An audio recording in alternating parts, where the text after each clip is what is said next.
Hello दोस्तों, आप सबका बहुत बहुत स्वागत है आपके अपने चैनल लर्न यू पर। जैसे कि हमने जो बैच शुरू किया था उसका नाम था द कंप्लीट इंग्लिश बैच। आज उस बैच की दूसरी क्लास है। ठीक है, मैंने आज सबसे वादा किया है। बहुत सारे कमेंट्स आ रहे थे कि सर ये क्लासेस जो हैं वो रेगुलर चलेंगे कि नहीं चलेंगे, बीच में ही छोड़ दी जाएंगी। तो मैं आपको पहले ही बोल चुका हूँ, पहली क्लास में मैंने आपको बता दिया कि जो क्लासेस हैं वो रेगुलर चलने वाली हैं। आपका पूरा कंप्लीट कोर्स कराऊंगा, ये मैंने आपसे वादा किया है। ठीक है, और इसके बाहर आपको कुछ भी पढ़ने की ज़रूरत नहीं होगी। तो आज हमारी जो है प्रोनाउन की दूसरी क्लास है। लास्ट क्लास में हमने पर्सनल प्रोनाउन के बारे में जाना था। आइए थोड़ा सा उसका रिव्यू लेते हैं कि हमने लास्ट क्लास में क्या पढ़ा था। देखिए, लास्ट क्लास में हमने पढ़ा था कि अगर कोई भी सेंटेंस जो है कोई नाउन से पहले आता है, उस कोई भी सेंटेंस जो है उसमें नाउन पहले आता है और दोबारा उसका यूज पोजेशन के साथ करना हो तो पजेसिव प्रोनाउन का इस्तेमाल किया जाता है। इसका मतलब क्या था कि पजेसिव प्रोनाउन का यूज कहाँ किया जाता है, हमने ये बात जानी थी। भाई देखिए क्या लिखा था, दिस कार लिखा था और माई कार लिखा था। तो माई क्या है, अपने आप में पजेसिव एडजेक्टिव है प्लस नाउन है। तो पजेसिव एडजेक्टिव मैंने आपको बताया था कि पजेसिव एडजेक्टिव प्लस नाउन तो मिलाकर ही क्या बनता है, पजेसिव पजेसिव प्रोनाउन बनता है। क्या बनता है, पजेसिव प्रोनाउन बनता है। आई होप यहां तक की बात आपको समझ में आ गई थी। तो इस माई कार की जगह हम क्या लिख सकते थे, माइन लिख सकते थे। ये हमने लास्ट क्लास में बात की थी। हम इस योर कार की जगह क्या लिख सकते थे, योर्स लिख सकते थे। तो दो तरह का काम करता है पजेसिव प्रोनाउन, एक तो काम करता है ऑब्जेक्ट का और एक काम करता है सब्जेक्ट का। चलिए आगे की ओर बढ़ते हैं। यहां से देखिए क्या लिखा है, सेंटेंस सेंटेंस लिखा है this house is bigger than your और योर्स और यू।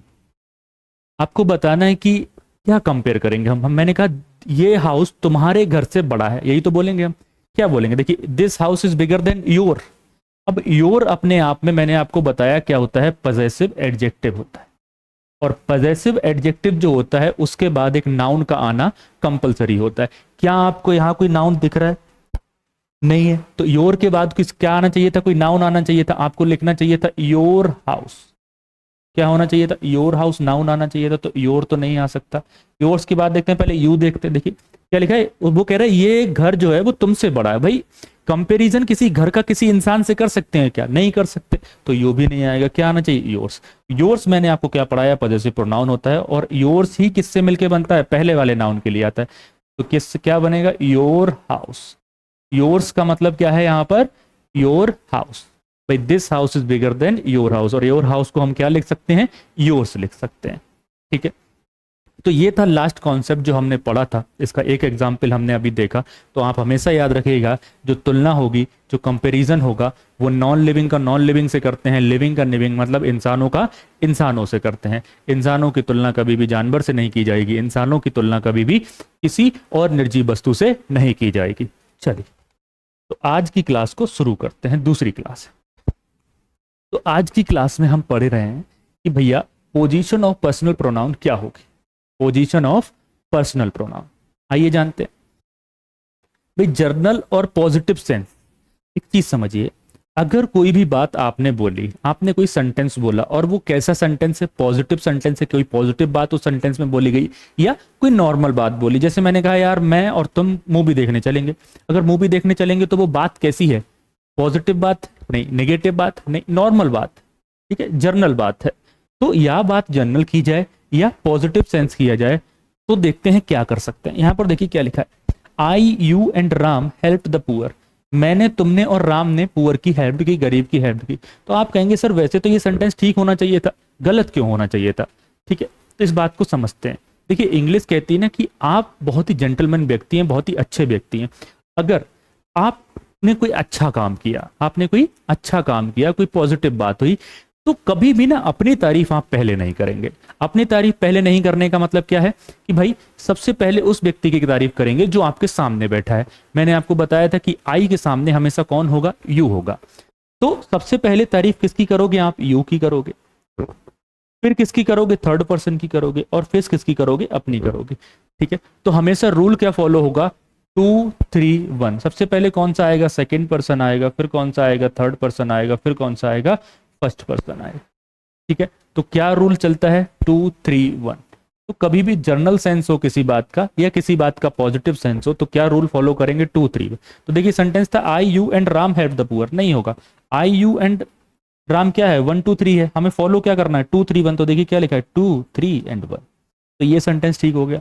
यहां से देखिए क्या लिखा, I and you are happy together, मैं और तुम एक साथ कैसे हैं, खुश हैं, हैप्पी हैं। तो क्या होगा, क्या आई और यू होगा, बात कैसी है, पॉजिटिव है, तो क्या होगा, you and I R happy together. I hope यहां तक की बात समझ में आई होगी। चलिए नेक्स्ट मूव करते हैं, देखते हैं। देखिए अगर सेंटेंस में सेंस कैसा हो, निगेटिव हो, सेंटेंस में सेंस निगेटिव दिया हो तो क्या रूल फॉलो होता है, तो रूल फॉलो होता है फर्स्ट पर्सन, सेकंड पर्सन और थर्ड पर्सन का।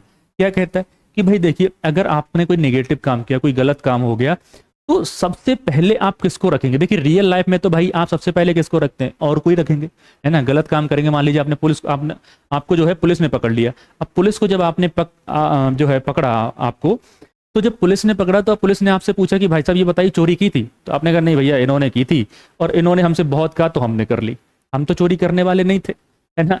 तो आप पुलिस के सामने तो ऐसा बोलेंगे। लेकिन एक बात बताइए, जो अंग्रेजी है वो क्या कहती है, आप जेंटलमैन है, और जेंटलमैन होने का मतलब है कि भैया अगर आपने गलती करी है और आपके साथ और लोगों ने भी गलती करी है, तो सबसे पहले गलती को आप, अपनी गलती को स्वीकार करेंगे।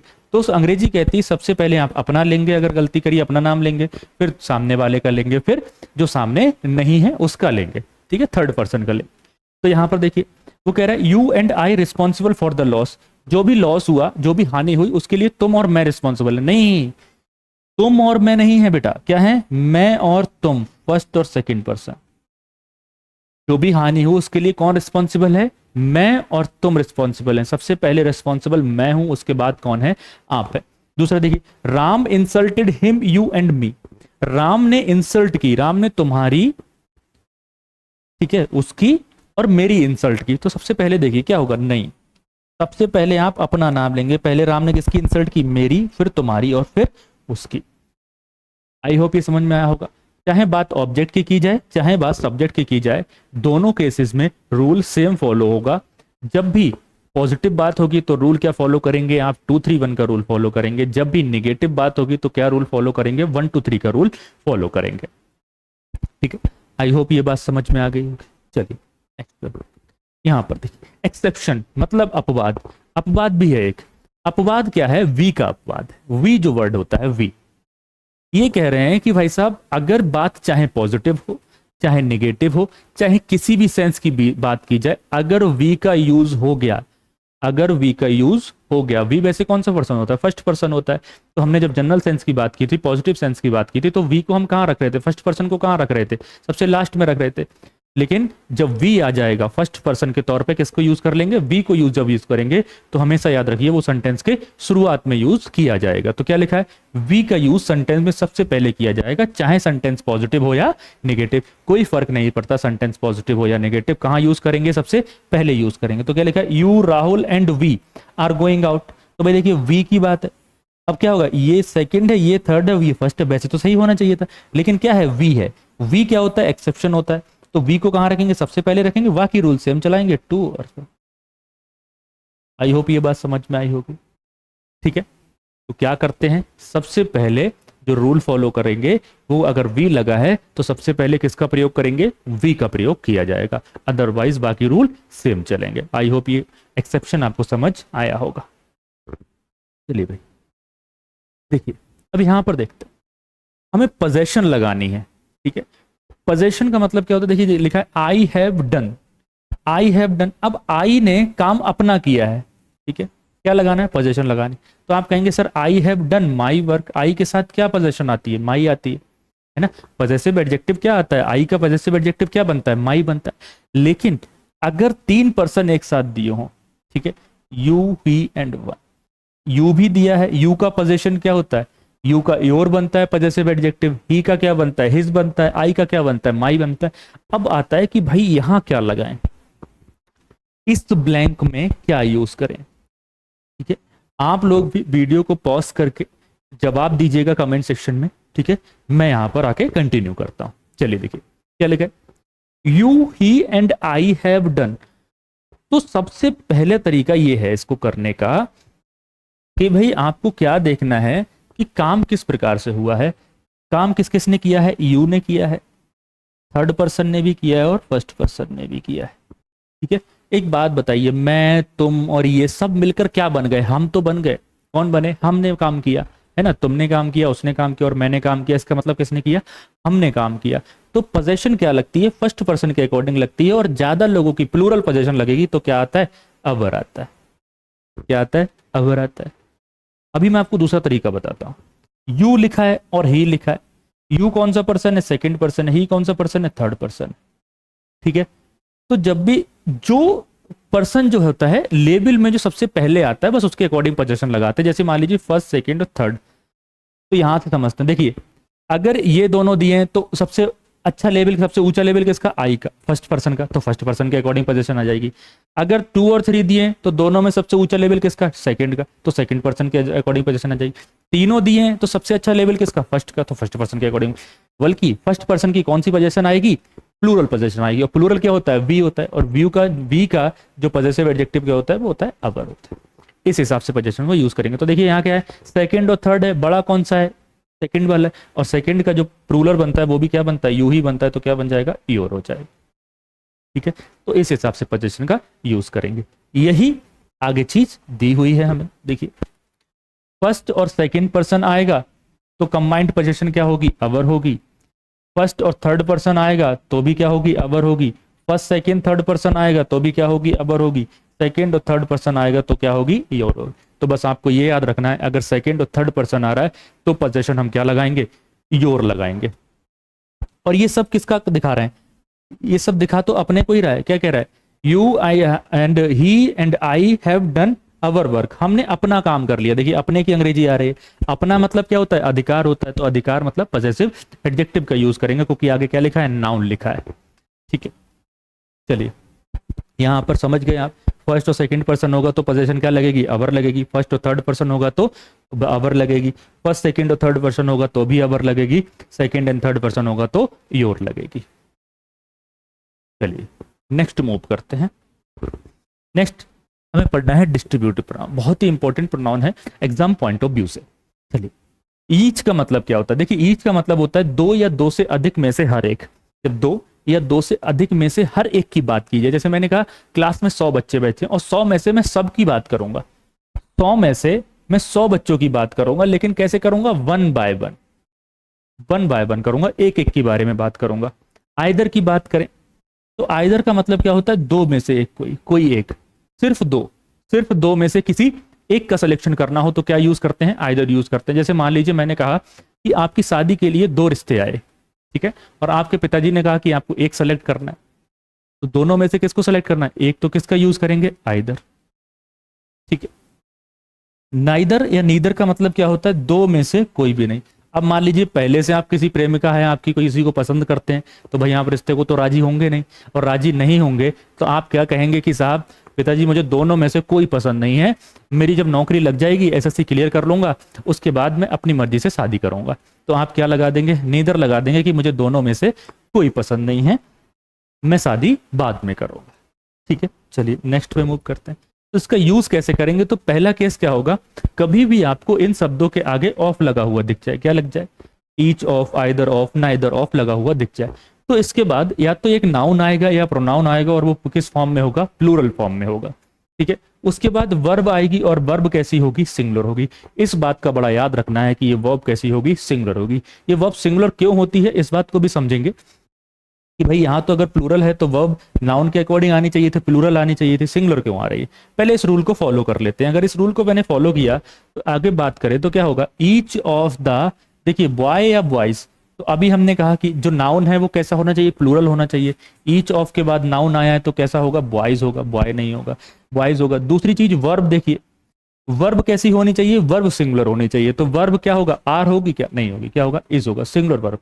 क्यों हो रहा है ऐसा, देखिए ये जो ऑफ है ये सिलेक्शन दिखाता है, क्या दिखाता है, सिलेक्शन। इसका मतलब क्या है यहाँ पर, में से, ठीक है, लड़कों में से। अब एक बात बताइए, अगर आपको सेलेक्ट करना हो किसी में से, किसी चीज में से सिलेक्शन करना हो, तो एक में से सिलेक्शन करेंगे कि ज्यादा में से, भाई ज्यादा चीजें होंगी तभी तो सिलेक्शन करेंगे।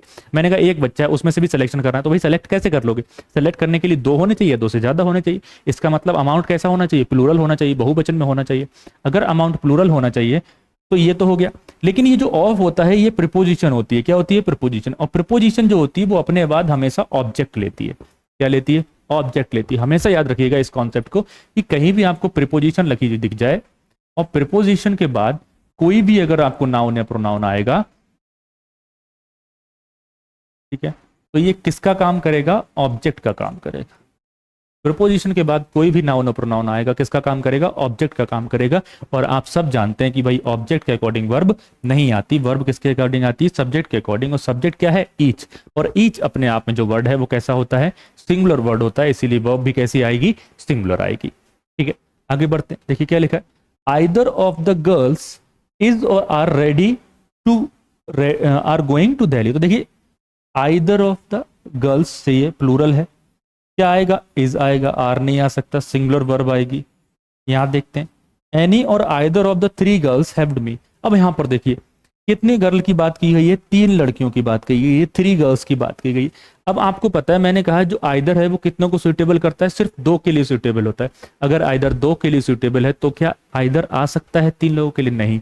तो आइदर के बड़े भाई का यूज करते हैं जिसे हम कहते हैं एनी। आइदर की जगह किसका यूज किया जाएगा? एनी का यूज किया जाएगा। यहां पर देखिए क्या लिखा है, none and neither of the 10 boys will play hockey.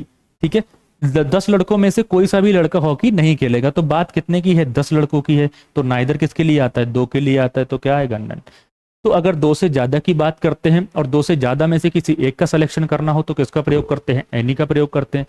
2 से ज्यादा की बात करते हैं और किसी का सिलेक्शन ना करना हो तो किसका प्रयोग करते हैं? नन का प्रयोग करते हैं। ये बात याद रखिएगा।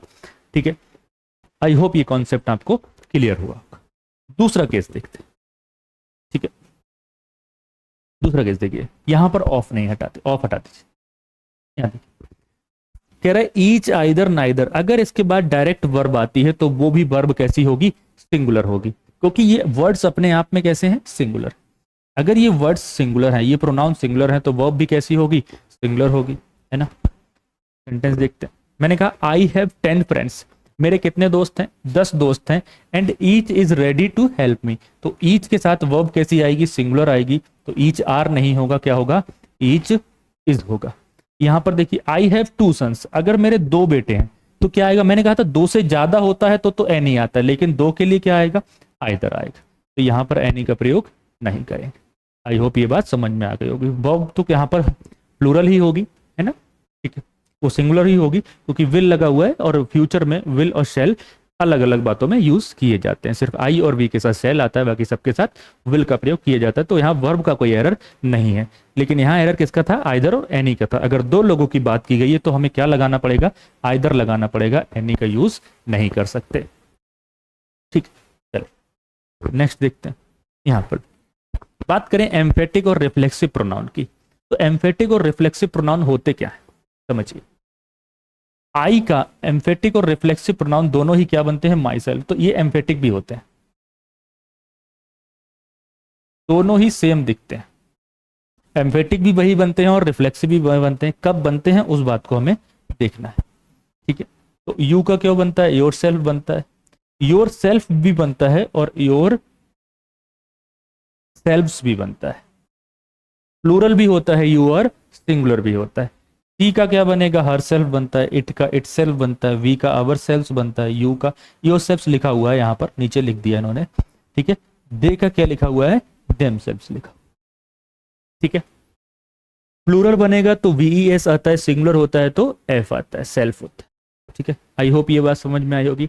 यूज कैसे करते हैं इनको वो देखते हैं। यहां पर क्या लिखा है? I myself did this work. मैंने खुद ये काम किया। ठीक है, तो एम्फेटिक प्रोनाउन का मतलब समझिए क्या होता है। एम्फेटिक प्रोनाउन जो होता है वो यूज होता है किसी पे रोशनी डालने के लिए, किसी पे प्रकाश डालने के लिए। जैसे आपने कहा ना कि यार प्रधानमंत्री खुद आए थे मुझसे मिलने, इसका मतलब प्रधानमंत्री नॉर्मली कोई काम आपसे मिलने नहीं आते हैं, किसी के मिलने नहीं जाते हैं।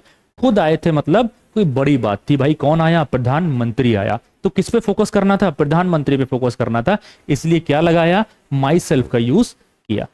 ठीक है, प्रधानमंत्री खुद आए थे मतलब हिज सेल्फ की बात करेंगे या माई सेल्फ की बात करेंगे। किसी भी प्रोनाउन की बात करें, अगर वो किसके बाद आता है? सब्जेक्ट के बाद आता है। तो सब्जेक्ट के बाद क्या करता है? वो सब्जेक्ट पे रोशनी डालता है, सब्जेक्ट को एम्फेसाइज करता है। और एम्फेसाइज से ही क्या बना है, एम्फेटिक प्रोनाउन बना है। ठीक है, तो सब्जेक्ट को एम्फेसाइज करता है, सब्जेक्ट पे रोशनी डालता है, तो क्या कहलाता है, एम्फेटिक प्रोनाउन कहलाता है। दो बातें समझिए, एक तो एम्फेटिक प्रोनाउन सब्जेक्ट के बाद भी आते हैं, आप इस बात को ऐसे भी लिख सकते थे, आई did this work, I did this work my self. यहां पर समझ, दोनों तरह से आप सेंटेंस को लिख सकते हैं, I myself did this work या I did this work myself. दोनों में कोई अंतर नहीं है, दोनों ही क्या कहलाएंगे, एम्फेटिक प्रोनाउन कहलाएंगे, क्योंकि दोनों ही किस पे प्रभाव डाल रहे हैं, आई पर प्रभाव डाल रहे हैं। कैसे डाल रहे हैं समझिए, मैंने कहा मैंने खुद ये काम किया, मैंने कहा मैंने खुद ये काम किया, और दूसरी बात कही मैंने ये काम किया खुद, मैंने ये काम किया खुद। अब मुझे एक बात बताइए, प्रभाव कौन से सेंटेंस का ज्यादा था, मैंने खुद ये काम किया या मैंने ये काम किया खुद? आप कहेंगे सर मैंने खुद ये काम किया, तो मैंने के बाद खुद बोला, इसका मतलब अपने आप को क्या दे रहा है, जोर डाल रहा है, अपने ऊपर प्रभाव डाल रहा है। इसीलिए कहा जाता है कि ज्यादा जो एप्रोप्रिएट प्लेस है वो कहाँ है, सब्जेक्ट के बाद है। ठीक है, तो एम्फेटिक प्रोनाउन का यूज ज्यादातर कहाँ किया जाता है, सब्जेक्ट के तुरंत बाद किया जाता है। दूसरी चीज देखते हैं, I saw my self in the mirror, मैंने अपने आप को कहाँ देखा, शीशे में देखा। ठीक है, तो शीशे में क्या देखते हैं हम, अपना प्रतिबिंब देखते हैं, अपना रिफ्लेक्शन देखते हैं, और उसी रिफ्लेक्शन से क्या बना है, रिफ्लेक्सिव प्रोनाउन बना है, उसी रिफ्लेक्शन से रिफ्लेक्सिव प्रोनाउन बना। तो वर्ब के तुरंत बाद किसका प्रयोग किया जाता है, रिफ्लेक्सिव प्रोनाउन का प्रयोग किया जाता है। आई होप दोनों बातें समझ में आई। देखिए क्या लिखा, आई थिंक दे देमसेल्व्स। अब दे क्या था, अपने आप में सब्जेक्ट था, अगर सब्जेक्ट के बाद देमसेल्फ आया तो कौन सा प्रोनाउन होगा, एम्फेटिक प्रोनाउन होगा। समझ जाएंगे, ठीक है। आगे देखिए क्या लिखा, Nathan dried himself with a clean towel. ठीक है, अब ड्राइड अपने आप में क्या है, वर्ब है, तो वर्ब के बाद अगर आया है तो कौन सा प्रोनाउन होगा, रिफ्लेक्सिव प्रोनाउन। कौन सा प्रोनाउन होगा, रिफ्लेक्सिव प्रोनाउन। आई होप यहां तक की कहानी समझ आई होगी। ठीक है, तो वर्ब के तुरंत बाद आएगा तो रिफ्लेक्सिव कहलाएगा, सब्जेक्ट के तुरंत बाद आएगा तो एम्फेटिक कहलाएगा। कुछ चीजें देखिए, कुछ नोट्स समझ, क्या लिखा है, an object is always used after these verbs and if the object is not present in this case reflexive pronoun is used.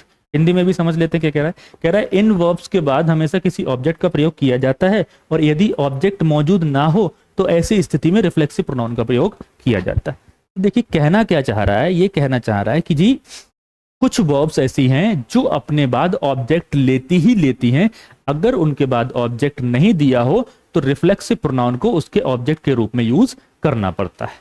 कौन कौन सी ज्यादातर वर्ब्स हैं, एंजॉय है, एम्यूज है, एक्विट है, अवेल है, एब्सेंट है, प्रेजेंट है, इंट्रोड्यूस है, एडेप्ट है, प्राइड। ये वो वर्ब्स हैं जो एसएससी ने बहुत ज्यादा बार पूछी हैं, इसके अलावा भी बहुत सारी वर्ब्स हैं, लेकिन ये वो वर्ब्स हैं जो कौन सी हैं, बहुत ज्यादा इंपॉर्टेंट वर्ब है। यूज कैसे करते हैं ध्यान से समझिए। मैंने कहा राम एंजॉयड द पार्टी, तो राम ने क्या एंजॉय किया, जवाब किसका आया, व्हाट का आया। देखिए अगर आपको ये पहचानना है ना कि कौन सा शब्द ऑब्जेक्ट है या नहीं है, तो जवाब वर्ब के बाद मांगिए व्हाट का। अगर आपको व्हाट का जवाब मिला तो वो ऑब्जेक्ट है, अदरवाइज ऑब्जेक्ट नहीं है। तो यहाँ पर देखिए राम एंजॉयड, राम ने एंजॉय किया, पार्टी एंजॉय की, क्या एंजॉय की, पार्टी एंजॉय की, तो व्हाट का जवाब मिल गया, क्या है, ऑब्जेक्ट है। और इन वर्ब्स को अपने बाद क्या चाहिए होता है, ऑब्जेक्ट चाहिए होता है। ठीक है साहब, ऑब्जेक्ट मिल गया तो ये सेंटेंस ठीक है। दूसरा देखते हैं, राम एंजॉयड, राम ने एंजॉयड किया पार्टी में, कब जवाब किसका आया, वेयर का। क्या एंजॉयड के बाद आपको व्हाट का जवाब मिला, नहीं मिला। आपको अगर एंजॉयड के बाद व्हाट का जवाब नहीं मिला, इसका मतलब क्या है, इसमें ऑब्जेक्ट अब्सेंट है, ऑब्जेक्ट नहीं है। और मैंने कहा अगर ऑब्जेक्ट नहीं हुआ तो ऑब्जेक्ट के रूप में रिफ्लेक्सिव प्रोनाउन को लगाना पड़ता है। राम अपने आप में कैसा है, थर्ड पर्सन है, थर्ड पर्सन में राम का जो रिफ्लेक्सिव प्रोनाउन होगा वो क्या हो जाएगा, हिमसेल्फ हो जाएगा। तो क्या आ जाएगा, Ram enjoyed himself in the party. नीचे लिखा हुआ भी है, क्या लिखा है, Ram enjoyed himself in the party. तो ये सेंटेंस तो गलत हो गया, ये वाला सेंटेंस ठीक है। आई होप ये बात समझ आई, ठीक है। ठीक है, तो इसके बाद क्या होना चाहिए, ये ऑब्जेक्ट होना जरूरी है। अब देखिए यहां पर जब इंसान की बात करते हैं तो जवाब आता है होम का। ऑब्जेक्ट के रूप में अगर इंसान का जवाब चाहिए तो क्या आता है, होम आता है। अगर नॉन लिविंग थिंग का जवाब चाहिए तो क्या आता है, व्हाट आता है। आई होप ये क्लियर। ठीक है, कह रहा दे अवेल्ड ऑफ द अपॉर्चुनिटी। अब ऑफ आ गया, प्रीपोजिशन को देखिए, अगर वर्ब के बाद प्रीपोजिशन आ गई ना तो वर्ब का ऑब्जेक्ट नहीं होता, सीधे प्रीपोजिशन का ऑब्जेक्ट होता है, इस बात को आपको याद रख लेना सीधे सीधे, ठीक है। ये वर्ब आ गई तो वर्ब के बाद क्या आ गई, प्रीपोजिशन, इसका मतलब वर्ब का ऑब्जेक्ट नहीं है, किसका ऑब्जेक्ट है, प्रीपोजिशन का ऑब्जेक्ट है। प्रीपोजिशन जो आती है अपने बाद क्या लेती है, ऑब्जेक्ट लेती है, अभी पढ़ाया मैंने। तो प्रीपोजिशन जो ऑब्जेक्ट लेती है वो किसका ऑब्जेक्ट होता है, प्रीपोजिशन का ऑब्जेक्ट होता है, वर्ब का ऑब्जेक्ट नहीं होता है। तो ये ऑब्जेक्ट किसका लिया इसने, प्रीपोजिशन ने अपना ऑब्जेक्ट लिया, इसका मतलब वर्ब के बाद ऑब्जेक्ट नहीं है, तो ये बात गलत हो गई। तो क्या होगा, इसके बाद ऑब्जेक्ट है, ये दे क्या था, सब्जेक्ट था, इसका ऑब्जेक्ट क्या बनता है, देमसेल्व्स बनता है। रिफ्लेक्सिव प्रोनाउन क्या बनता है, देमसेल्व्स बनता है। तो यहाँ पर देमसेल्व्स क्या आ गया, रिफ्लेक्सिव प्रोनाउन की तरह यूज हो गया। तो ये सेंटेंस तो ठीक है, लेकिन ये सेंटेंस गलत है। तो आपको ये से भी याद रख सकते हैं कि अगर इन वर्ब्स के बाद डायरेक्ट प्रीपोजिशन आ जाती है, इसका मतलब इन्हें ऑब्जेक्ट की जरूरत है, रिफ्लेक्सिव प्रोनाउन की जरूरत है। अगर रिफ्लेक्सिव प्रोनाउन की जरूरत है तो इनके तुरंत बाद रिफ्लेक्सिव प्रोनाउन का यूज किया जाएगा। नेक्स्ट क्वेश्चन आपके लिए है, क्या गलती है देखना है आपको, ठीक है। और इस क्वेश्चन का जो जवाब है वो आप सब लोग कमेंट में दीजिएगा, मैं बता देता हूं, आप पॉज करके इसको देखिएगा। क्या लिखा है, she absented from the college last Monday. देखिए फ्रॉम अपने आप में क्या है, प्रीपोजिशन है, अभी मैंने बताया अगर फ्रॉम प्रीपोजिशन है इसके मतलब इसके अब्सेंटेड जो है उसके बाद क्या नहीं दिया है, ऑब्जेक्ट नहीं दिया। अगर ऑब्जेक्ट नहीं दिया है तो यहाँ ऑब्जेक्ट की जरूरत है। सी का ऑब्जेक्ट क्या बनेगा, रिफ्लेक्सिव प्रोनाउन में हरसेल्फ बनेगा। तो क्या लग जाएगा sentence, she absented herself from the college last Monday. बहुत बार ऐसे क्वेश्चंस आपके एसएससी में पूछे गए हैं, बहुत ही इंपॉर्टेंट क्वेश्चंस। चलिए आगे मूव करते हैं, इंडेफिनिट प्रोनाउन की बात करते हैं कि इंडेफिनिट प्रोनाउन क्या होता है। Someone, anyone, everyone, no one, somebody, anybody, everybody, nobody, something, anything, everything, ये सारे के सारे क्या कहलाते हैं, इंडेफिनिट प्रोनाउन कहलाते हैं, क्योंकि ये अनिश्चित की बात करते हैं, किसी पर्सनल की बात नहीं करते, ठीक है। तो इनके बाद जो वर्ब आती है वो वर्ब किस फॉर्म में होती है, सिंगुलर फॉर्म में होती है, और जो पोजेशन यूज होती है, पॉजेसिव एडजेक्टिव यूज होते हैं, वो भी कैसे होते हैं, सिंगुलर होते हैं, ठीक है। कैसे होते हैं, अब पॉजेसिव एडजेक्टिव है तो पॉजेसिव एडजेक्टिव को आपको पता है क्या चाहिए, एक नाउन चाहिए, ठीक है। चलिए पॉजेसिव एडजेक्टिव की बात करते, देखिए समवन इज और आर वेटिंग फॉर मी, तो समवन है अपने आप में कैसे वर्ड है, ये सिंगुलर है। वर्ब कैसी चाहिए, सिंगुलर चाहिए, तो क्या आएगा, इज आएगा, आर नहीं आएगा। यहाँ देखिए एवरीवन वांट और वांट्स, वांट्स अपने आप में कैसी वर्ब है, सिंगुलर वर्ब है, और वांट अपने आप में कैसी वर्ब है, प्लूरल वर्ब है। वर्ब कैसी चाहिए, सिंगुलर चाहिए, तो क्या आएगा, वांट्स आएगा, वांट नहीं आएगा। एवरीथिंग हैज, एवरीथिंग थिंग की बात करी गई है तो हिज तो आ नहीं सकता, इंसानों के लिए यूज होता है, तो क्या आएगा, इट्स ओन ब्यूटी, अपनी खुद की ब्यूटी होती है। सिंगुलर की बात की गई है इसीलिए इट्स आया है, देयर का यूज नहीं करेंगे, देयर प्लूरल के लिए यूज होता है, ठीक है। तो याद रखिएगा इन्हें। नेक्स्ट बहुत ही इंपॉर्टेंट कॉन्सेप्ट है जिसे हम कहते हैं वन, वंस और वंस का कॉन्सेप्ट। बहुत सारे बच्चों को इसमें कंफ्यूजन होता है, तो बहुत ध्यान से पढ़ेंगे, समझेंगे, और आज के बाद आपको इसमें कोई कंफ्यूजन नहीं रहेगा। देखिए ये जो वन होता है ये सब्जेक्ट का भी काम करता है, और यही वन ऑब्जेक्ट का भी काम।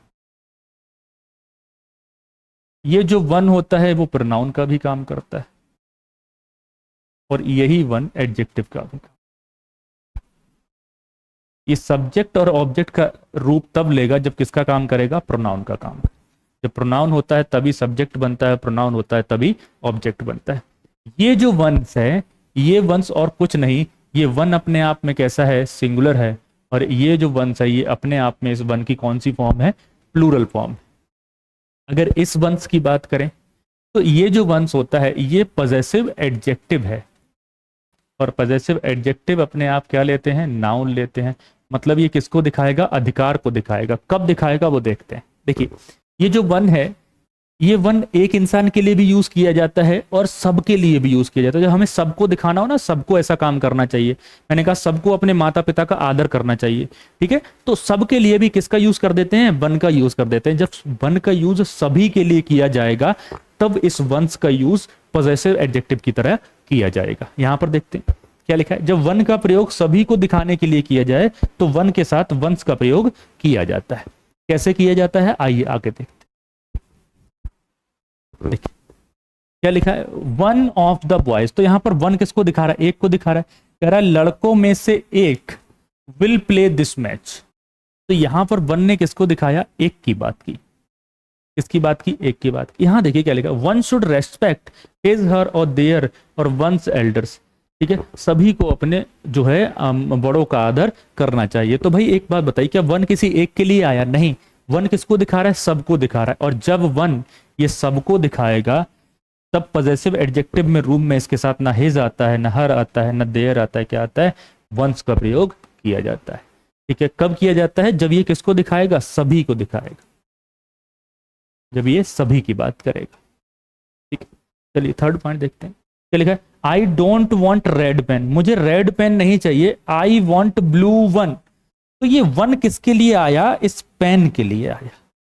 यहां पर ये जो वन था ये किसका काम कर रहा था? सब्जेक्ट का काम कर रहा था। यहां पर ये जो वन था ये किसका काम कर रहा था? ऑब्जेक्ट का काम कर रहा था। किसका काम कर रहा था?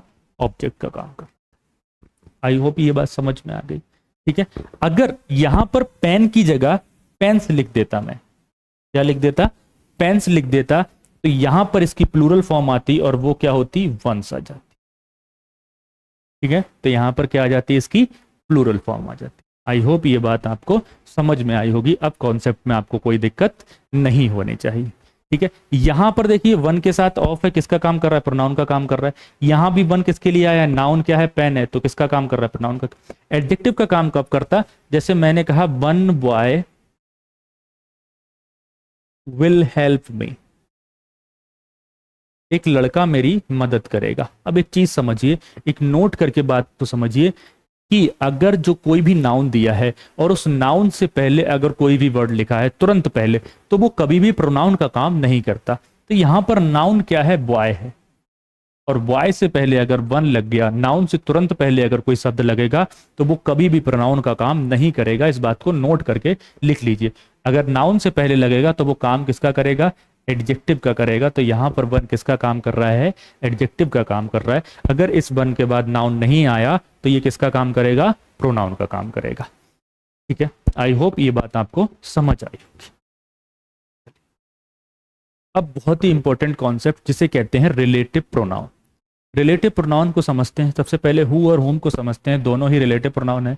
हु रिलेटिव प्रोनाउन में सब्जेक्ट का काम करता है और हुम ऑब्जेक्ट का काम करता है। यहां पर ये दोनों शब्द किसी भी क्वेश्चन को पूछने के लिए यूज नहीं किए जाते। इस बात को बहुत ध्यान से समझिए। क्या करते हैं? जो, जिसका, जिससे, इस तरह के वर्ड्स के मीनिंग देते हैं। क्या करते हैं ये रिलेटिव प्रोनाउन में? जो ये एंटीसीडेंट होता है, जो नाउन या प्रोनाउन होता है, उसको रिलेट करते हैं आगे वाली क्लॉज से, आगे वाले सेंटेंस से या क्लॉज से रिलेट करते हैं। मैंने कहा आई नो द बॉय, मैं उस लड़के को जानता हूं जिसने मेरी मदद की। अब एक चीज समझिए, यहां पर हु आएगा, हुम आएगा, इस बात को हमें देखना है। तो दो सेंटेंस को जोड़ रहा है, इसको जोड़ रहा है और इसको जोड़ रहा है। ठीक है, अब वो कह रहा है मैं उस लड़के को जानता हूं जिसने मेरी मदद की। भाई मदद किसने की? लड़के ने की। अगर मदद लड़के ने की तो लड़का कौन हुआ? सब्जेक्ट। सब्जेक्ट कौन होता है? जो काम को करता है, डूअर। जो काम को करता है वो कौन होता है? सब्जेक्ट होता है। इसका मतलब मदद लड़के ने की तो लड़का क्या, किसकी तरह यूज होगा? सब्जेक्ट की तरह यूज होगा। क्या आएगा? हु आएगा। क्या आएगा? हु आएगा। तो इस हु ने क्या किया? अपने पहले आए बॉय को रिलेट करवाया आगे वाले सेंटेंस से, या उसके बारे में इंफॉर्मेशन दी। चलिए, I know the boy dash I had, मैं उस लड़के को जानता हूं जिसने मैंने जिसकी मदद की। अगर मैंने जिसकी मदद की तो मदद मैंने की, तो मैं कौन हुआ? सब्जेक्ट। जिसकी मदद की मतलब उस काम को करने का इफेक्ट किस पे पड़ा? लड़के पे पड़ा। जिस पे इफेक्ट करता है वो कौन होता है? ऑब्जेक्ट। तो क्या आएगा? हुम आएगा। ये छोटे छोटे क्वेश्चंस हैं जो कि आपको समझ में आएंगे, लेकिन अगर क्वेश्चंस बड़े लेवल पे आ जाते हैं तो आपको दिक्कत करेंगे कि हु और हुम का यूज कैसे किया जाए। देखिए, मैंने कहा this is the girl dash I shall marry. I know the boy I met is a doctor. I know the boy dash I met is a doctor. He is the student dash we expect will stand first. I met Ram who or whom was were returning. देखिए यहाँ पर ना इन sentences में, दूसरे और तीसरे sentence में आप कंफ्यूज हो जाएंगे कि हु लगाएंगे कि होम लगाएंगे। इसको सबसे बढ़िया तरीका आपको मैं बताता हूँ, सबसे बढ़िया बेस्ट वे बताता हूँ जहां आप कभी हु और होम में गलती नहीं करेंगे। ध्यान से समझते। देखिए, अगर आपको जो ये सेंटेंस दिया है, अगर आपको सेंटेंस में सब्जेक्ट और वर्ब बराबर दिखें कि जितने भाई सब्जेक्ट हैं उतने ही वर्ब हैं, तो किसका प्रयोग करेंगे? हुम का प्रयोग करेंगे। लेकिन अगर आपको सब्जेक्ट से ज्यादा वर्ब दिखे, मतलब वर्ब का अमाउंट सब्जेक्ट से ज्यादा हो, तो किसका प्रयोग करते हैं? हु का प्रयोग करते हैं। क्योंकि भाई फिर किसकी जरूरत होगी? सब्जेक्ट की जरूरत होगी। और हु किसका काम करता है? सब्जेक्ट का काम करता है। देखते हैं कैसे अप्लाई करेंगे। आगे ऊपर वाले सेंटेंस में देखें, मैंने कहा दिस क्या है, सब्जेक्ट है, इज क्या है, वर्ब है। यहां पर देखिए, अब देखिए इज है, इज के बाद गर लिखा है, तो ये तो वर्ब के बाद है तो ऑब्जेक्ट के तौर पे काम करेगा, लेकिन ये सब्जेक्ट का यूज नहीं कर सकते इसको, ठीक है। आई यहां पर क्या है, सब्जेक्ट है। मैरी और शेल मैरी, देखिए हेल्पिंग वर्ब और मेन वर्ब को एक ही वर्ब माना जाता है, तो यहां पर भी क्या है, वर्ब है।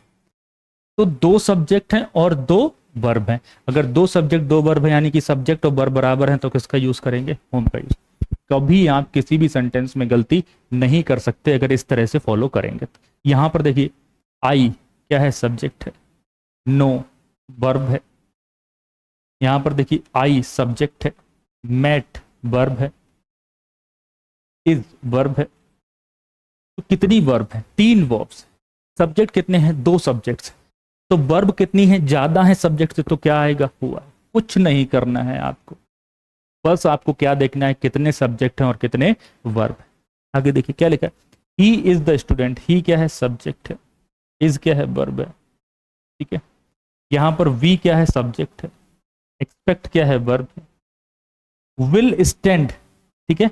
तो विल के बाद स्टैंड जो है वो सेम पूरा एक वर्ब आ रहा है, helping verb plus main verb क्या होता है, सेम वर्ब होती है, दोनों को अलग अलग नहीं लिखते, ठीक है। तो कितनी वर्ब्स हैं, तीन वर्ब्स हैं। सब्जेक्ट कितने हैं, दो, तो क्या आएगा, वर्ब ज्यादा है तो क्या आएगा, हुआ आएगा। नीचे वाले, आई मेट राम हु और हुम was were returning from home, क्या आएगा इसको समझते, हु और हुम को देख लेते हैं पहले। आई क्या है, सब्जेक्ट है, मेट क्या है, वर्ब है, ठीक है। यहां पर देखते हैं, वॉज और वर्ब क्या है, वर्ब है, और रिटर्निंग, तो इसको पूरे को एक वर्ब माना जाएगा। तो कितनी वर्ब है, दो वर्ब हैं, एक सब्जेक्ट है, तो क्या आएगा, पहले तो हु आ जाएगा।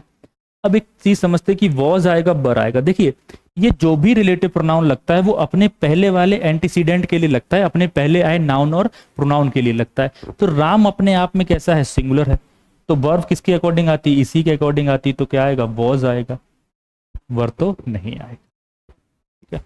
आई होप ये कॉन्सेप्ट आपको समझ आया होगा।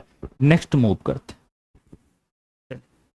अब देखिए, जैसे कि मैंने आपको चार्ट पढ़ाया था, प्रोनाउन चार्ट पढ़ाया था, तो वहां आपको मैंने तीन चीजें सिखाई। मैंने कहा सब्जेक्ट होता है, एक ऑब्जेक्टिव केस होता है, और एक पजेसिव एडजेक्टिव होता है, जो कि अपने बाद क्या लेता है, नाउन लेता है। आप सबको पढ़ाया है ना। तो देखिए सब्जेक्ट क्या होगा, मान लीजिए मैंने कहा सब्जेक्ट आई है, तो ऑब्जेक्ट क्या बनता है, मी बनता है, और इसका पजेसिव एडजेक्टिव क्या बनता है, माई, उसके साथ क्या लगता है, नाउन लगता है। आपने कहा ठीक है सर। मैंने कहा ऐसे ही आपके पास वी होता है, ऑब्जेक्ट क्या बनता है, अस बनता है, और उसका पॉजिटिव एडजेक्टिव अवर बनता है, उसके बाद क्या होता है, नाउन। आपने कहा ठीक है सर। इसी प्रकार से जैसे ये बनते हैं, ऐसे ही हमारे पास क्या था, हु था, किसका काम कर रहा था, सब्जेक्ट का काम कर रहा था। हमारे पास होम था, किसका काम कर रहा था, ऑब्जेक्ट का काम कर रहा था। उसी तरह से पॉजिटिव एडजेक्टिव उनका क्या बनता है, हुज बनता है। क्या बनता है, हुज बनता है, और उसके बाद क्या होगा, एक नाउन आएगा। ये हुज किसके लिए आएगा, इस नाउन के लिए आएगा। अब यहां से एक चीज आप बहुत ध्यान से समझिए कि भाई ये जो हुज किसके लिए आ रहा है, नाउन के लिए, और जो हु और हुम होते हैं ये सिर्फ और सिर्फ किसके लिए यूज किए जाते हैं, पर्सन्स के लिए यूज किए जाते हैं। इसके अलावा ये किसी के लिए यूज नहीं किए जाते। अगर ये पर्सन्स के लिए यूज किए जाते हैं तो हुज भी किसके लिए यूज होगा, सिर्फ और सिर्फ पर्सन के लिए होगा। किसके लिए होगा, सिर्फ और सिर्फ पर्सन के लिए यूज होगा। तो क्या लिखा है, this is the boy, boy है, क्या है, पर्सन की बात करी गई है, तो क्या आएगा, हुज। और हुज के बाद क्या चाहिए, एक नाउन चाहिए, तो क्या है, father. Whose father is a doctor. यहाँ देखिए दिस इज द पर्सन, क्या है, पर्सन की बात करी गई। हुज ब्रदर, ब्रदर क्या है, नाउन, तो ये क्या है, पॉजेसिव एडजेक्टिव है। Whose brother is my. तो कभी भी ये नॉन लिविंग थिंग के लिए यूज नहीं किया जाएगा। इसी बात को आगे समझते हैं। देखिए क्या लिखा है, विच की बात करते हैं, ठीक है। विच क्या होता है, नॉन लिविंग होता है, नॉन लिविंग थिंग के लिए यूज होता है, एनिमल्स के लिए यूज होता है, वर्ड्स के लिए यूज होता है। जैसे हु और हुम पर्सन्स के लिए यूज होते हैं, वैसे बाकी सारी चीजों के लिए विच का यूज किया जाता है। तो यहां पर देखिए आपको हु और हुम में ये था कि हु सब्जेक्ट होता है, हुम ऑब्जेक्ट, लेकिन विच क्या होता है, विच सब्जेक्ट भी होता है और ऑब्जेक्ट। विच सब्जेक्ट का भी काम करता है और ऑब्जेक्ट का भी काम करता है, दोनों काम करता है। यहां पर देखते हैं, this is the animal, animal की बात कर दी तो क्या आएगा, which gives milk to us. This is the house which I want to buy. तो यहां पर किसका काम कर रहा है, ऑब्जेक्ट का काम कर रहा है। देखिए यहां पर किसका काम कर रहा है, सब्जेक्ट का काम। तो दोनों जगह क्या काम कर रहा है, विच लगा। ठीक है, आई होप ये बात समझ आई। नेक्स्ट देखिए, ऑफ विच, ये आपने कॉन्सेप्ट नहीं सुना होगा।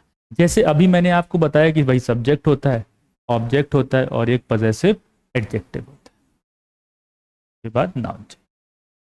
तो इसी प्रकार से देखिए विच क्या होता है, सब्जेक्ट का भी काम करता है, विच क्या होता है, ऑब्जेक्ट का भी काम करता है, और इसका जो पजेसिव एडजेक्टिव बनता है वो क्या बनता है, ऑफ विच बनता है। क्या बनता है, ऑफ विच बनता है। विच सब्जेक्ट भी होता है, विच ऑब्जेक्ट भी होता है, इसका पजेसिव एडजेक्टिव ऑफ विच होता है। तो यहां पर देखिए क्या लिखा है, द टेबल ऑफ विच या हुज लेग्स आर ब्रोकन। अब आपने बहुत बार ऐसा सुना होगा, the table whose legs are broken is mine. वो टेबल जिसके लेग्स टूटे हुए हैं वो किसकी है, मेरी है। ठीक है, किसकी है, मेरी है। तो आप ज्यादातर हमेशा किसका यूज किया है आपने, हुज। लेकिन अभी मैंने आपको बताया हुज किसके लिए होता है, पर्सन के लिए यूज। अगर पर्सन के लिए यूज होता है तो टेबल क्या पर्सन है, नहीं जी। तो यहां पर अधिकार दिखाने के लिए, पोजीशन दिखाने के लिए क्या लगाना पड़ता है, ऑफ विच का यूज करता है। ऑफ विच लेग्स, जिसके लेग्स। ठीक है, तो लेग्स अपने आप में क्या है, नाउन। तो क्या आएगा, ऑफ विच आएगा, हुज का यूज नहीं करते। ठीक है, आई होप ये कॉन्सेप्ट समझ में आया होगा। नेक्स्ट मूव करते हैं। बात करें अगर दैट की, दैट बहुत ही इंपॉर्टेंट रिलेटिव प्रोनाउन है। देखिए जैसे हु था, हुम था, वो दोनों किसको लेते हैं, पर्सन्स को लेते हैं। विच था, उसने क्या ले लिया, non living thing, animal, words को ले लिया। तो दैट ने क्या कहा, यार तुमने तो एक ने एक को ले लिया, एक ने एक को ले लिया, मेरे लिए तो कुछ बचा ही नहीं। तो दैट को ऐसे समझिए जैसे घर में फूफा जी नहीं होते हैं जो हर बात पे नाराज हो जाते हैं। तो दैट उस तरह का प्राणी है, घर का फूफा जी को समझ लीजिए। अब मान लीजिए कहीं फूफा जी, आप किसी चेयर पे बैठे हैं और फूफा जी आए, तो फूफा जी ने कहा बेटा जरा उठ जाओ मैं बैठ जाऊं, तो आप उठ जाएंगे, है ना। आप उठ जाएंगे, फूफा जी को चेयर दे देंगे। अब मान लीजिए आप बैठे हैं, फूफा जी बैठे हैं और आप गए, आपने कहा फूफा जी जरा उठ जाइए मैं बैठ जाऊं, तो क्या फूफा जी उठ जाएंगे, फूफा जी मार के भगा देंगे। समझ में आ रहा है कि नहीं आ रहा है। तो इसका मतलब क्या है कि भाई जो दैट है वो अंग्रेजी का फूफा है, और जो हु, हुम और विच है वो क्या है, इसके भतीजे। हु, हुम और जो विच हैं वो कौन है, इसके भतीजे हैं। इसका मतलब ये दैट इन सबकी जगह बैठ सकता है, लेकिन इसकी जगह ये सब नहीं बैठ सकते, इस बात को समझिए। तो वही लिखा है। तो दैट ने कहा यार तुम दोनों ने एक एक चीज ले ली, मैं तो तुम्हारा फूफा हूं, तुमसे बड़ा हूं, तो मैं दोनों बातें कर लूंगा। तो दैट जो है वो लिविंग थिंग को भी लेता है और नॉन लिविंग थिंग के लिए भी यूज होता है। दूसरी चीज, ये किसके स्थान पर यूज हो सकता है, हु, हुम और विच के स्थान पर यूज किया जा सकता है। ठीक है, अब यहां से एक सेंटेंस देखिए, मैंने कहा I know the girl dash met me yesterday। मैंने कहा I know the girl that met me yesterday या डैश met me yesterday। तो क्या लगाएंगे, who met me yesterday लगाएंगे। आप क्या लगाएंगे, who met me yesterday। अब अगर who की जगह हम यहाँ क्या लगाना चाहें, that लगाना चाहें, तो दोनों ही ठीक होते हैं। who भी ठीक है, that भी ठीक है। बट पेपर में अगर हु दिया है तो भी ठीक है, दैट दिया है तो भी ठीक है। लेकिन अगर आपसे पूछा है कि हु आएगा या दैट आएगा, तो याद रखिए पहली प्रायोरिटी अगर दोनों आ सकते हैं तो पहली प्रायोरिटी आप किसको देंगे, हु को देंगे, दूसरी प्रायोरिटी आप दैट को देंगे। इसका मतलब दोनों में से कौन आएगा, हु आएगा। जहां हु आ सकता है वहां, समझ के बात को। ये तीनों की जगह दैट आ सकता है, लेकिन अगर दोनों ऑप्शन दिए जाए कि भैया हुम आएगा या दैट आएगा और दोनों आ सकते हैं तो कौन आएगा, हुम आएगा। कहेगा विच आएगा दैट आएगा, दोनों आ सकते हैं तो कौन आएगा, विच आएगा। हु आएगा और दैट आएगा, दोनों आ सकते हैं तो कौन आएगा, हु आएगा। ठीक है, लेकिन वैसे दोनों आ सकते हैं, लेकिन प्रायोरिटी इनको दी जाएगी। लेकिन कुछ ऐसी जगहें हैं जहां पर सिर्फ दैट ही आता है, वहां हु, हुम और विच नहीं आ सकते। जैसे कि मैंने कहा फूफा जी तो हर स्थान पर बैठ सकते हैं, लेकिन फूफा जी के स्थान पर कोई नहीं बैठ सकता। तो दैट ने अपनी सीट्स बुक कर रखी हैं कि भैया यहां तो मैं ही बैठूंगा, यहां किसी और को बैठने नहीं दूंगा। चलिए देखिए, पहला कि अगर सेंटेंस में पर्सन और थिंग, एनिमल की बात एक साथ की जाए तो दैट का प्रयोग करते हैं। ठीक है, कैसे, देखिए मैन क्या है, पर्सन है, डॉग क्या है उसका, एनिमल की बात करी गई, तो दोनों की बात। देखिए हु क्यों नहीं आ सकता, या विच क्यों नहीं आ सकता, या होम क्यों नहीं आ सकता, ठीक है। इसलिए नहीं आ सकता क्योंकि पर्सन के लिए तो आ सकता है, लेकिन डॉग के लिए कैसे आ जाएगा, विच लगाते हैं तो हु नहीं आए। विच डॉग के लिए तो आ सकता था, लेकिन मैन के लिए नहीं आ सकता, तो विच भी नहीं आ सकता। जो दोनों के लिए आता है वो क्या है, दैट है। इसीलिए दैट के स्थान पर ये दोनों नहीं आ सकते। क्या मतलब है, the man and is dog that I saw yesterday, जो मैंने कल देखा था वो किडनैप हो चुके हैं, ठीक है। मैन और उसके कुत्ते को जो मैंने कल देखा था वो क्या हो चुके हैं, किडनैप हो चुके हैं। तो ये क्या है आपका रूल नंबर 1, जहां सिर्फ और सिर्फ क्या आएगा, दैट आएगा। तो सेंटेंस में अगर पर्सन और किसी उसके साथ नॉन लिविंग थिंग की या एनिमल की या वर्ड की बात की जाएगी तो क्या आएगा, दैट का प्रयोग किया जाएगा। आई होप ये बात आपको समझ आ गई होगी। दूसरा रूल देखिए, अगर सुपरलेटिव डिग्री का यूज हो, सुपरलेटिव डिग्री किसकी होती है साहब, एडजेक्टिव की सुपरलेटिव डिग्री। देखिए 3 तरह की डिग्रीज होती है, जब हम एडजेक्टिव पढ़ेंगे तो इस बात को समझेंगे। अभी थोड़ा सा समझ लेते हैं कि जो डिग्री होती है वो 3 तरह की होती है। एक होती है पॉजिटिव डिग्री, एक होती है कंपेरेटिव डिग्री, और एक होती है सुपरलेटिव डिग्री।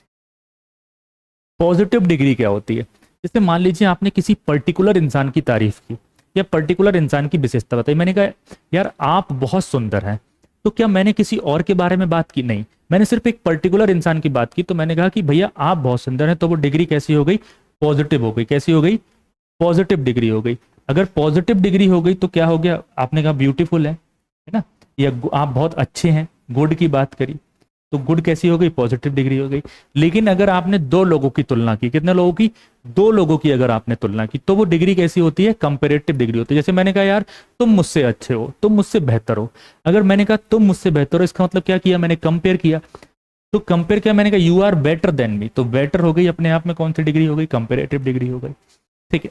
लेकिन जब मैं सब में से अच्छे की बात करूंगा, मैंने कहा ये लड़का पूरे क्लास में सबसे अच्छा है, अगर ये लड़का पूरे क्लास में सबसे अच्छा है तो क्या उससे ऊपर कोई है, नहीं। मैंने कहा she is the best boy of this class, तो बेस्ट अपने आप में कैसी डिग्री हो गई, सुपरलेटिव डिग्री। आई होप ये समझ में आया होगा डिग्रीज की बात। तो यहाँ पर क्या लिखा है, this is the best hotel, तो बेस्ट होटल है, बेस्ट कौन सी डिग्री है, सुपरलेटिव। अगर बेस्ट लग गया तो ना विच आएगा, ना हु आएगा, ना हुम आएगा, सीधे सीधे क्या आएगा, दैट आएगा। आपको सीधा लगा देना है बिना देखे। आई होप ये बात समझ में आई होगी। चलिए नेक्स्ट पे मूव करते, ठीक है। कुछ वर्ड्स हैं जिनके बाद हमेशा क्या आएगा, दैट आएगा। जैसे द सेम, बहुत ही इंपॉर्टेंट वर्ड है, ठीक है। The same, the only, all, the few, the little, something, anything, everything, nothing, इन सब के साथ क्या लगता है, दैट का प्रयोग किया जाता है। अगर दैट का प्रयोग करते हैं, क्या लिखा है, सी इज द सेम गर्ल, तो क्या आ गया, द सेम आ गया, फिर कुछ नहीं आएगा, क्या आएगा, दैट आएगा। आपको बस इन्हें देखना। ऑल द मनी, क्या आ गया, all the money that I gave her has been spent, तो कहानी समझ आ गई, ठीक है। आपको सीधे जैसे ही वर्ड दिखाएंगे वैसे लिखेंगे। द सेम बहुत बार पूछा गया, द ओनली बहुत बार पूछा गया है, इन शब्दों को प्रयोग बहुत बार हुआ है, कई बार क्वेश्चन एसएससी ने डायरेक्ट पूछा हुआ है, ठीक है। तो यहां तक की कहानी आई होप आपको समझ आ गई होगी, ठीक है। चलिए नेक्स्ट पे व्हाट की बात करें, तो व्हाट एक इकलौता ऐसा रिलेटिव प्रोनाउन होता है जो अपने पहले किसी भी एंटीसीडेंट को नहीं लेता। एंटीसीडेंट मतलब उससे पहले किसी भी नाउन या प्रोनाउन के बारे में बात आगे नहीं करेगा। जैसे मैंने कहा I don't hear what you said, मैंने नहीं सुना जो तुमने कहा, तो हियर अपने आप में क्या वर्ब है, और वर्ब के बाद सीधे क्या आ गया, प्रोनाउन आ गया। तो क्या किसी भी अपने एंटीसीडेंट को, नाउन या प्रोनाउन को आगे एक्सप्लेन किया, नहीं किया उसने, ठीक है। तो ये सीधे सीधे आता है, इससे पहले कोई एंटीसीडेंट नहीं आता। क्या लिखा है, आई डोंट नो, मुझे नहीं, आई डोंट हियर, मैंने नहीं सुना, तुमने जो कहा, ठीक है, जो तुमने कहा। तो क्या मतलब निकलता है, जो जिसका निकलता है। प्लीज राइट डाउन, लिख दो व्हाट ही सेज, ठीक है, लिखो वो जो कहता है। तो राइट डाउन भी अपने आप में क्या है, वर्ब है, तो उसके बाद डायरेक्ट क्या आ गया, व्हाट आ गया, ठीक है। तो उससे पहले कोई भी एंटीसीडेंट का यूज नहीं किया जाता है। आई होप ये बात आपको समझ आ गई। चलिए रेसिप्रोकल प्रोनाउन की अगर बात करें, तो रेसिप्रोकल प्रोनाउन जो होते हैं वो 2 होते हैं हमारे। कौन सा होता है, एक ईच अदर होता है और एक वन अनदर होता है, ठीक है। तो ईच अदर किसके लिए यूज होता है, 2 के लिए। वन अनदर किसके लिए होता है, 2 से ज्यादा के लिए। कैसे यूज करते हैं यहां पर देखते हैं। क्या लिखा है, Ram and Sita always fight, तो कितने लोगों की बात है, 2 लोगों की बात है, तो क्या लगा देंगे, ईच अदर लगा देंगे। बहुत ही ईजी, क्या लगा देंगे, ईच अदर लगा देंगे। मैंने कहा all the students were fighting with, all, देखिए ऑल कभी भी 2 लोगों के लिए नहीं आता, वो ऑल हमेशा कितने का आता है, 2 से ज्यादा के लिए आता है। तो क्या लगाएंगे, सारे स्टूडेंट लड़ रहे थे एक दूसरे से, विद वन अनदर, ठीक। यहां पर देखिए, दे वर फाइटिंग विद बीच, विद अब देखिए दे किसके लिए आता है भाई, दो के लिए भी आता है और दो से ज्यादा के लिए भी आता है। तो जहां आपको कंफ्यूजन है, जहां आपको नहीं पता दो की बात कर रहे हैं या दो से ज्यादा की बात कर रहे हैं, तो वहां दोनों का यूज कर सकते हैं। ईच अदर भी आ सकता है और वन अनदर भी आ सकता है, कोई भी गलत नहीं होगा। आई होप ये बात समझ आपको आ गई होगी। आशा करता हूं कि आपको ये क्लास पसंद आई होगी। अगर ये क्लास पसंद आई है तो ज़्यादा से ज़्यादा लोगों तक शेयर कीजिएगा। ये कोर्स आपके लिए कंप्लीट है। मैं वो टॉपिक्स पढ़ा रहा हूँ, वो इंपॉर्टेंट चीज़ें आपको पढ़ा रहा हूँ जो पेपर में आपसे बार बार पूछी जाती हैं, ज़्यादातर पूछी जाती हैं। बच्चे को ये कन्फ्यूज़न रहता है सर कितना पढ़े, कहाँ से पढ़ें, किताब में बहुत कुछ लिखा हुआ है। तो मैं ये आपसे वादा करता हूँ, आपको यहाँ जितना पढ़ाया जा रहा है अगर ये आपने अच्छे से पढ़ लिया तो इससे ज़्यादा आपको कहीं से पढ़ने की ज़रूरत नहीं है। तो मिलते हैं अगले वीडियो में। आप लोग कमेंट कीजिएगा, ठीक है। जो आंसर्स मैंने आपसे मांगे हैं वो आंसर्स आप लोग दीजिएगा, बताइएगा कि वीडियो कैसी लगी। आगे इस वीडियो को कंटिन्यू करेंगे। Thank you for watching. जय हिंद।